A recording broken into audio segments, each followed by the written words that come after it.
I went to a archery tournament 2 weeks ago and spent the weekend there. And we were sitting around a campfire talking about the best meals we've ever had in our life. And I said, well, the best meal I ever had in my life was around a campfire like this.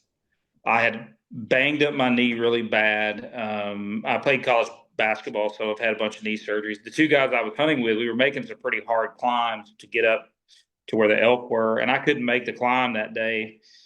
So I just went and sat on a water hole, and the most beautiful fat cow elk walked in there, and I made a great shot on it, and was able to field dress her, and I just opened it. I just opened her up so that I could let her cool off and got the guts out.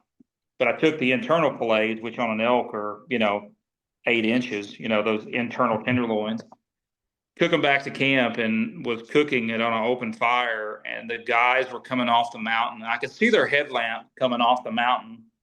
And I was just sitting there cooking that food, and they got down to camp, and they were like, "We knew you killed an elk because we could smell elk all the way up the mountain." You know, I'm like, I'm like, yeah, yeah, I did, and it was those internal tenderloins on any animal, deer doesn't matter, but on an elk they're fairly large, so it fed three hungry hunters that night, that's for sure. I know, like that's kind of similar. The best cut of meat I've ever had was um, I killed a deer, pulled out the tenderloins inside, Right, and then fired up the grill and set on. Now on a deer they're not that big, but I set yeah, them both on there and they're cooking. You're gonna roll a bit. The tip, yeah, because always get thinner at the tips.